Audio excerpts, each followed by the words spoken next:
Hey everybody, this is Larry. This is day 12 of the Leetcode Day Challenge. Hit the like button, hit subscribe button, join me on Discord. Let me know what you think about this one. If you're here in the US, happy Veterans Day. Yeah, I mean, that's pretty much it. I mean, technically, these videos are always a little bit awkward because technically I'm doing the video for the 12th, but I do them on the 11th, so I always feel like I'm a day late with like holidays and all these other things, but the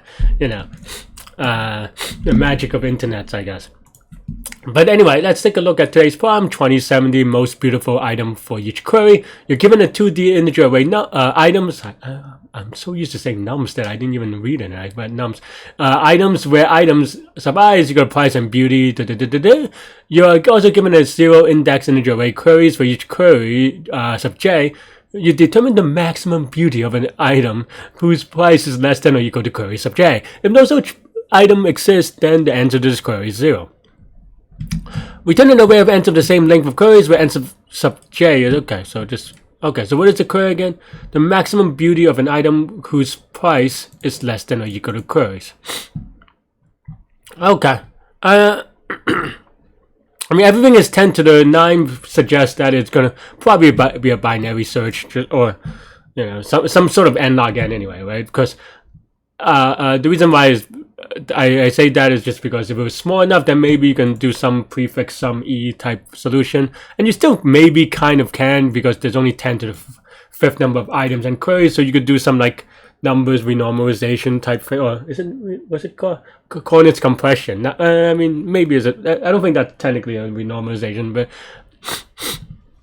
or a regular normalization, but you can certainly do stuff like that, right? So yeah, so guys, so basically for I mean, this is a medium problem. There are definitely ideas and techniques that I'm going to just talk about very briefly. I think one of them is just that one thing that I don't like about some of these problems is that, and I don't think, though maybe we will have to, but I don't think this is one of them, is that sometimes they give you these queries, but you're supposed to answer them offline. And that I always find those a little bit weird and a little bit tricky, or not even tricky, just that like, I feel like it's not in the spirit of things. Don't call them queries if you don't need them to be done offline, right? And what I mean by that is sometimes, like for example, and I think it applies to, or there is a solution in which you can do it this way, but and maybe we will have to. I don't know. I haven't gone through it yet at this point. I mean, these are, but also like I have a couple of ideas. So like I have a general idea how to solve it, but I haven't gotten to it yet. But in any case, what I mean is that for here, queries. Well, this one is just sorted, so whatever. But okay, so the queries are always sorted in the examples, which is not the case in the general test case. I don't expect it to. But what happens is that then you could sort the queries and then just process them in a kind of like from small to large kind of way, like in a sorted order kind of way. And then you also sort items in that way. And when you sort items in that way, it's kind of like a two-finger algorithm, right? So for each query you walk, and then you kind of walk the corresponding finger on item, like. And it's almost like, it's not quite like a sliding window, but it's just like a walk, right? Because everything you process on items, it's going to be smaller than queries, and you just kind of go see what's the next thing. So that's an idea and a technique that would apply for this problem, I believe. But I don't know. Maybe we would do it that way. But I feel like sometimes it's not in the spirit of things.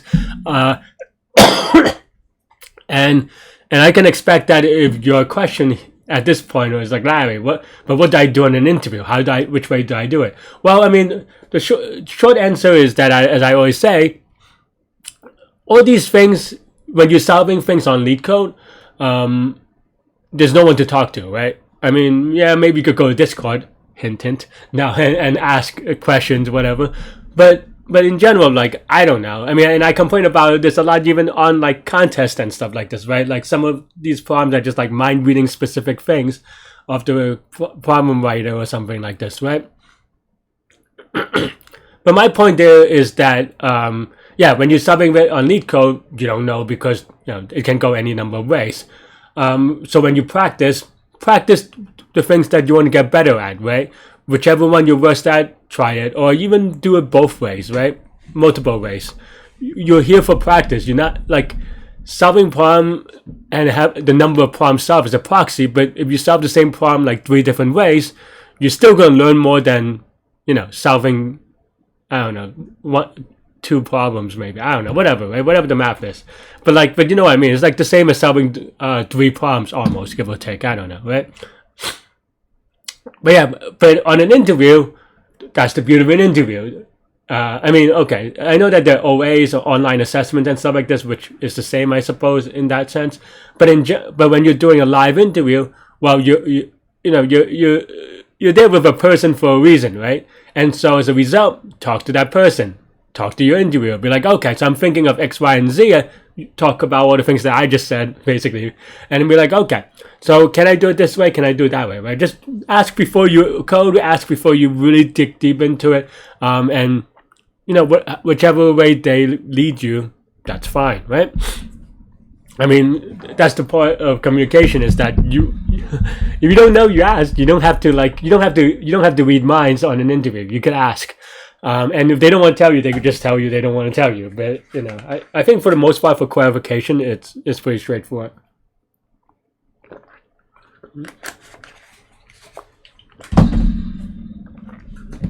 In terms of communication, I mean. Okay, so let's see. I said a lot. I've been talking a lot about just like the how to solve these things. But okay, let's take a look at these, right? Items and queries. So okay.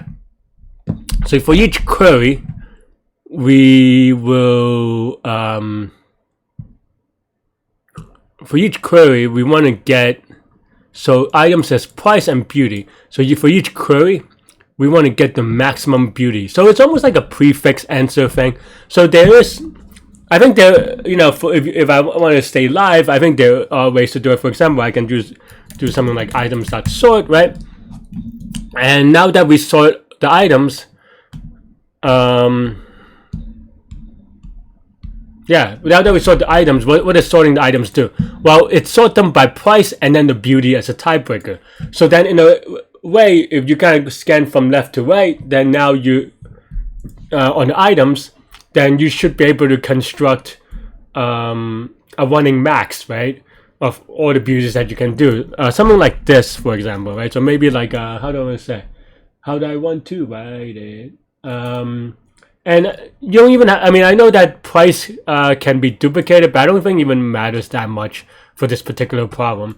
So you can just do something like, I don't know, naming things is so. I'm just struggling. The part I'm struggling now is trying to name things in a good way. Because on the contest, I name things silly things, honestly, a little bit. Because I'm just trying to rush, and I know that I'm really bad on it. But for now, I'm trying to do like, maybe something like processed items, maybe P items for processed items, just for us.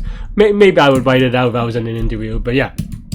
And then now that it's sorted, we have for price, beauty in P items, right? Oh, sorry, in items, because P items is empty.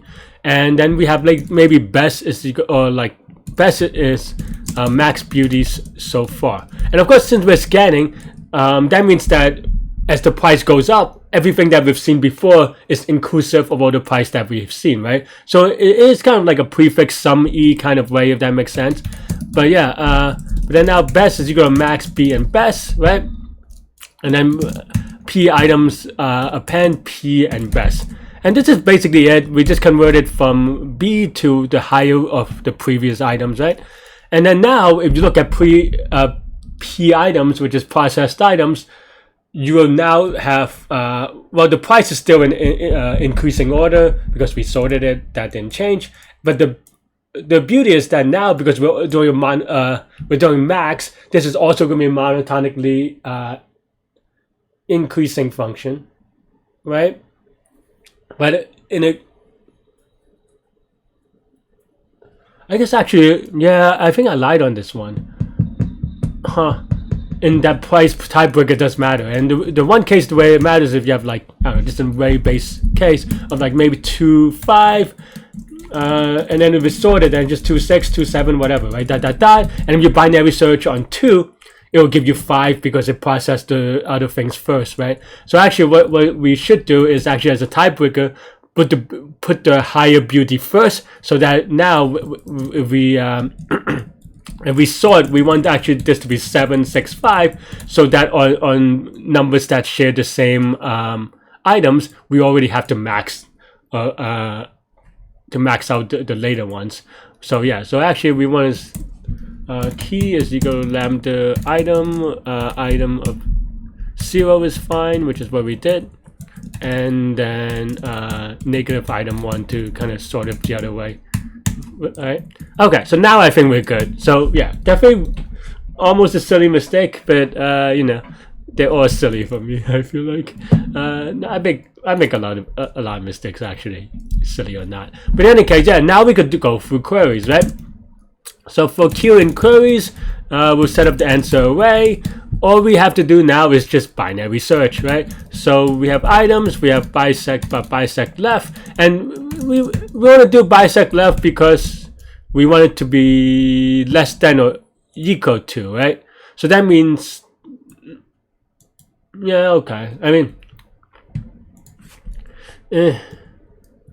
yeah, I mean, it's a little bit awkward, but yeah, we search for Q, -1, kind of, right?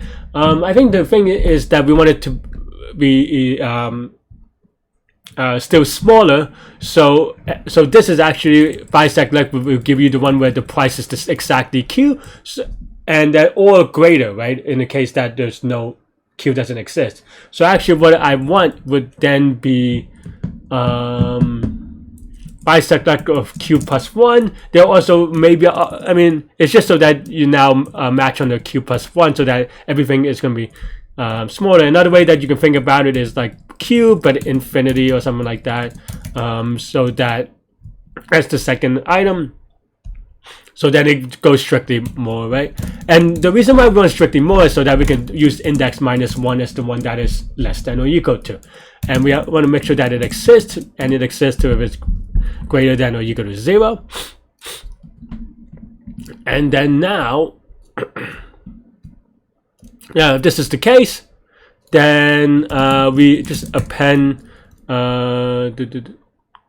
what's it called, p item, I don't know how that came out that way, but index -1, and then the second item, right, the best that we pre-processed. Otherwise, of course, we just append 0 or return 0, however you want to say it. And that should be it. Yep. Okay. I mean, at least for the input. So let's just give a quick submit. A lot of silly potential mistakes, but today we are okay. Yay. No. Yeah. That is all I have for today, I think. Yeah, what is the complexity here, right? Well, there's sorting on the items. So let's say items is n and q is queries. Then so this is going to be n log n. This is q log n. Right, O of n space. So let me actually write it out. This is kind of, I'm jumping all over the place a little bit. This is n log n time, O of n space, but this is also O of n space anyway. And of course, this is q, O of q log n time, because we have O of q queries and O of log n time. And yeah, that's pretty much it. Yeah. And of course, O of q space, because, well, that's the size of the output, right? Can't really do better than that. As I said, if you want to do it the other way, as I was saying about sorting the query and then pre-processing things and then just walking it, I mean, it's going to be roughly the same, honestly, right? Because you have to sort the queries for one, and then you have to sort the items. So then you have already n log n plus q log q, and then, you know, you walk it with just q plus n. So, but you know, so it's comparable, but you know, there are problems where it matters because you can't do it one way or the other. But for this one, you know, you could do it in either strategy. Man, that's all I have for this one. That's all I have for today. Thanks for watching. Stay good, stay healthy, to good mental health. I'll see y'all later and take care. Bye bye.